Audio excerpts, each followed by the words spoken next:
Assalamualaikum warahmatullahi wabarakatuh. Jumpa lagi dengan saya Nirwana Boncel. Pada video kali ini saya akan berbagi cara menyusun perencanaan kinerja PMM untuk periode Juli sampai Desember.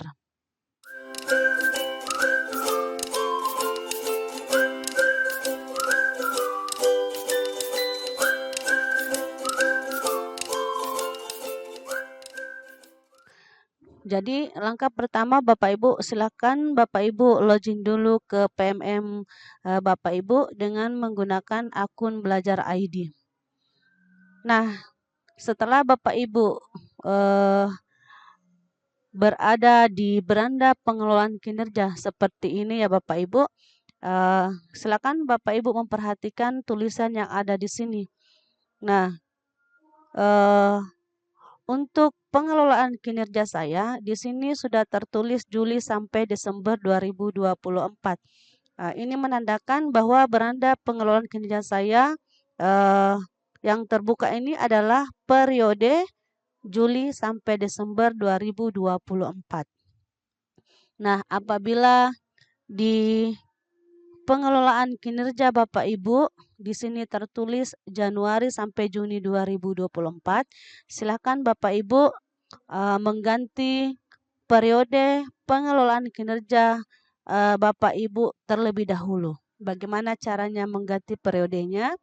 Saya sudah membuatkan kontennya ya Bapak Ibu, silahkan klik tulisan yang ada di sudut kanan atas atau silahkan Bapak Ibu ke kolom deskripsi karena saya akan menyematkan linknya di kolom deskripsi. Nah, karena ini sudah berada di periode Juli sampai Desember, kita lanjut saja ya Bapak Ibu, kita ke bagian guru, kemudian sebagai pegawai.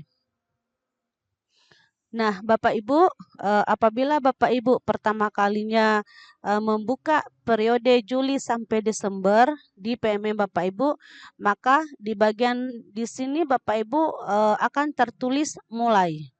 Nah, karena saya sudah pernah membuka periode kedua ini, sehingga di sini tertulis lanjut rencanakan kinerja, karena yang lalu saya simpan sebagai draft Bapak Ibu.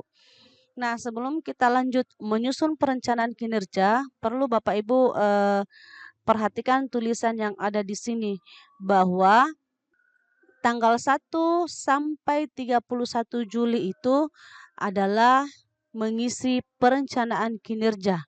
Jadi Bapak Ibu, batas waktu kita dalam menyusun perencanaan kinerja itu hanya sampai 31 Juli ya Bapak Ibu. Nah, selanjutnya marilah kita sama-sama menyusun perencanaan kinerja. Jadi, saya klik saja tulisan lanjut rencanakan kinerja. Nah, Bapak Ibu, ada 5 tahap yang harus kita selesaikan sebelum perencanaan kinerja ini kita ajukan ke atasan. Yang pertama, praktik pembelajaran. 2, pengembangan kompetensi. 3, tugas tambahan. Keempat, perilaku kerja. Dan yang kelima adalah rangkuman. Nah, Bapak Ibu, yang akan dinilai oleh atasan nantinya pada pengelolaan kinerja kita hanya ada 2. Yang pertama, praktik pembelajaran. Dalam hal ini adalah pada saat Bapak Ibu diobservasi oleh atasan, dan yang kedua adalah yang akan dinilai adalah perilaku kerja Bapak Ibu. Nah, yang pertama adalah praktik pembelajaran. Bapak Ibu, di sini ada 8 indikator yang telah disediakan berdasarkan rapor pendidikan sekolah Bapak Ibu. Nah, dari 8 indikator ini, Bapak Ibu hanya perlu memilih satu indikator yang akan dijadikan fokus peningkatan kinerja Bapak Ibu untuk periode ini. Nah, sebelum Bapak Ibu memilih indikator yang mana yang akan Bapak pilih nantinya, saya menyarankan kepada Bapak Ibu untuk terlebih dahulu memperhatikan rubrik observasi kelas. Nah, di mana di dalam rubrik itu terdapat fokus perilaku yang akan diobservasi oleh atasan Bapak Ibu berdasarkan indikator yang Bapak Ibu pilih pada tahap perencanaan. Nah, seperti ini ya Bapak Ibu. Nah, Bapak Ibu, ini juga sudah saya buatkan kontennya. Silakan Bapak Ibu apabila ingin melihat fokus perilaku yang akan diobservasi oleh atasan Bapak Ibu dari indikator yang akan Bapak Ibu pilih, silahkan klik tulisan yang ada di sudut kanan atas, atau Bapak Ibu boleh juga melihat linknya di kolom deskripsi, karena saya akan menyematkan linknya di kolom deskripsi. Nah, kita kembali ke pengelolaan kinerja ya Bapak Ibu. Nah, untuk perencanaan kinerja saya pada periode ini, saya akan memilih indikator instruksi pembelajaran. Nah, saya sudah memperhatikan rubrik fokus perilakunya ya Bapak Ibu, sehingga saya memilih indikator instruksi pembelajaran. Selanjutnya Bapak Ibu, kita ke pengembangan kompetensi. Nah, kita akan memilih rencana hasil kerja di mana poinnya itu tidak boleh kurang dari 32 poin. Jadi, kita memilih Bapak Ibu. Yang pertama, RHK yang saya pilih, meningkatnya kompetensi melalui peran sebagai peserta berbagi praktik baik yang diselenggarakan komunitas belajar. Nah, ini saya targetkan 3 kegiatan. Bukti dukungnya sertifikat, poinnya 12. Ini masih kurang 20 poin ya Bapak Ibu. Kita tambahkan lagi. Kita klik di sini ya Bapak Ibu. Nah, selanjutnya saya akan memilih yang saya pilih ini ya Bapak Ibu, meningkatnya kompetensi melalui peran sebagai peserta kegiatan pelatihan atau bimbingan teknis yang memperoleh sertifikat di bidang pendidikan, kebudayaan, riset, dan teknologi. Poinnya 8 Bapak Ibu. Nah, saya pilih 1 kegiatan.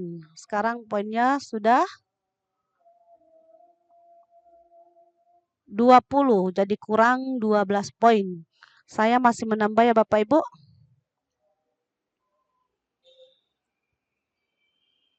Kemudian kita mencari lagi Bapak Ibu.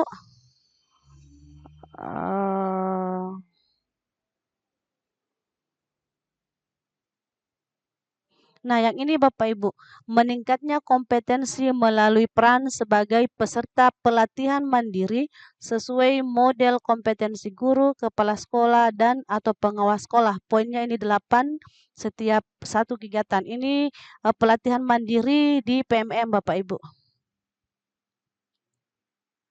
Nah, saya akan memilih 2 kegiatan. Sekarang kita lihat apakah poinnya sudah cukup. Nah, poinnya sudah melebihi 32 poin Bapak Ibu. Nah, Bapak Ibu, saya ingin memberikan saran kepada Bapak Ibu, tidak perlu memasang RHK terlalu banyak di bagian pengembangan kompetensi Bapak Ibu. Kalau sudah cukup 32 poin dan Bapak Ibu tidak lagi memiliki bukti dukung yang lain, cukup 32 poin Bapak Ibu, karena di bagian pengembangan kompetensi ini hanyalah faktor pendukung yang memang tidak boleh kosong. Jadi asalkan sudah mencapai 32 poin itu sudah bisa Bapak Ibu. Karena yang akan dinilai oleh kepala sekolah itu sebenarnya adalah perilaku kerja dan pada saat Bapak Ibu diobservasi. Selanjutnya kita melangkah ke tugas tambahan ya Bapak Ibu. Nah, ini adalah opsional Bapak Ibu. Bapak Ibu boleh memilih di sini, boleh tidak. Nah, kalau saya akan memilih salah satunya Bapak Ibu. Nah, yang ini saja sebagai wakil kepala satuan pendidikan. Nah, bisa seperti ini ya Bapak Ibu apabila Bapak Ibu adalah wakil kepala sekolah. Boleh memilih RHK yang lainnya Bapak Ibu. Nah, cukup satu saja Bapak Ibu. Bukti dukungnya nanti adalah laporan disertai surat keputusan. Selanjutnya kita ke perilaku kerja. Nah, Bapak Ibu, di bagian perilaku kerja ini terdapat 7 aspek. Jadi ini saya scroll ke bawah, nanti Bapak Ibu bisa membaca pelan-pelan. Nah, ini Bapak Ibu, di sini ada 7. Jadi Bapak Ibu bisa membaca melalui PMM Bapak Ibu bahwa ada 7 aspek. Dan setiap aspek memiliki indikator dan perwujudan perilaku. Nah, misalnya untuk aspek pertama, berorientasi pelayanan, indikator perilaku, ini kita klik ya Bapak Ibu untuk memilih. Misalnya ini ya Bapak Ibu, saya pilih ini bersifat ramah kepada peserta didik dan orang tua tanpa membeda-bedakan, cekatan dalam bekerja, solutif dalam mengatasi permasalahan pembelajaran, dan dapat diandalkan oleh peserta didik, orang tua, maupun rekan sejawat.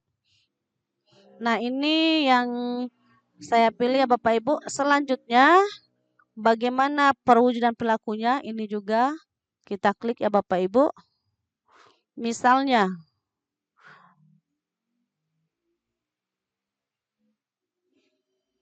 mengucapkan salam dan sapa dengan sikap ramah. Nah, untuk keenam aspek yang lain, saya tidak akan memperlihatkan caranya mengisi ya Bapak Ibu untuk supaya durasi video saya tidak terlalu kelamaan. Jadi saya skip ya Bapak Ibu.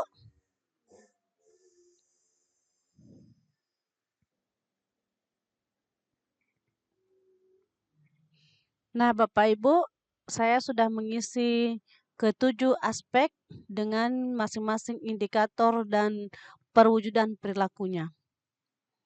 Nah, ini semuanya harus terisi ya Bapak Ibu. Apabila ada yang tidak terisi, maka kita tidak bisa melangkah ke tahap selanjutnya. Selanjutnya Bapak Ibu, kita ke tahap terakhir yaitu rangkuman.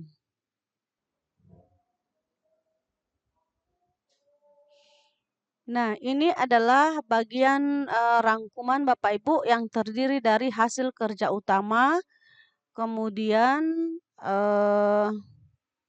hasil kerja tambahan, dan terakhir adalah perilaku kerja.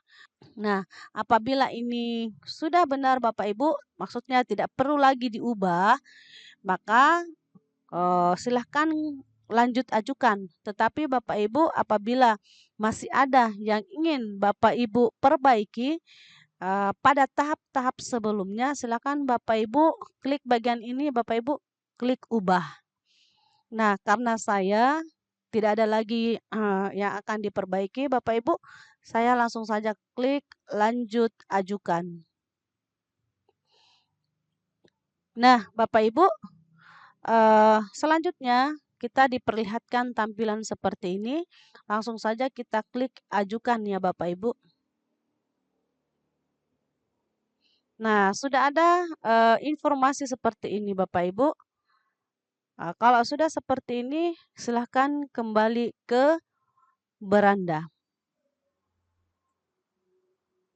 Nah, Bapak Ibu, di bagian beranda di sini sudah berganti, sudah informasinya seperti ini, bukan lagi isi perencanaan kinerja, tapi sudah berganti menunggu persetujuan atasan.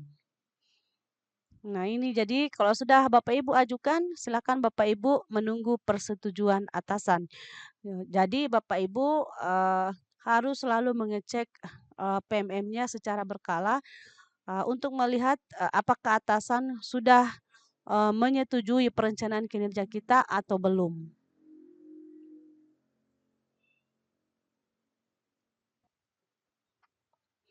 Nah, selanjutnya Bapak Ibu, apabila atasan Bapak Ibu telah menyetujui perencanaan kinerja Bapak Ibu, maka tampilan beranda pengelolaan kinerja Bapak Ibu akan seperti ini.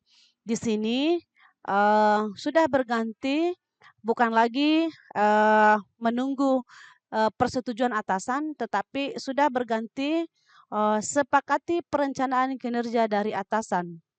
Jadi Bapak Ibu, setelah kepala sekolah menyetujui perencanaan kinerja Bapak Ibu, masih ada satu langkah lagi yang harus Bapak Ibu lakukan setelah Bapak Ibu berdiskusi bersama dengan atasan Bapak Ibu. Nah, ini Bapak Ibu cek dan sepakati.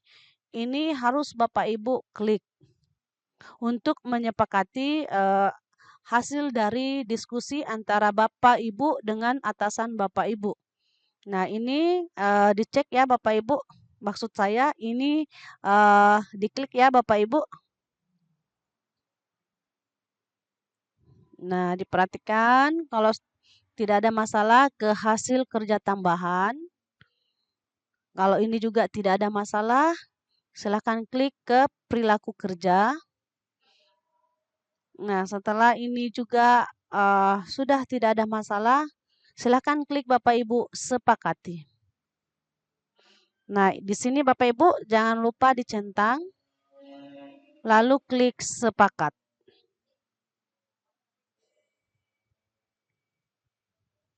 Nah, setelah Bapak Ibu klik tadi tulisan sepakat, maka beginilah tampilan pengelolaan kinerja Bapak Ibu.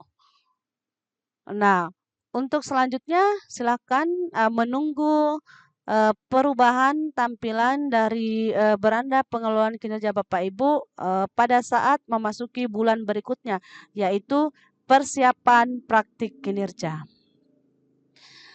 Demikianlah Bapak Ibu, bagaimana caranya menyusun perencanaan kinerja PMM hingga disepakati. Demikianlah video tutorial saya kali ini. Semoga dapat memberikan manfaat kepada kita semua. Jangan lupa ya Bapak Ibu, like, subscribe, dan nyalakan lonceng notifikasinya agar Bapak Ibu tidak ketinggalan dengan video-video saya selanjutnya. Saya akhiri Bapak Ibu, wabillahi taufik wal hidayah. Wassalamualaikum warahmatullahi wabarakatuh.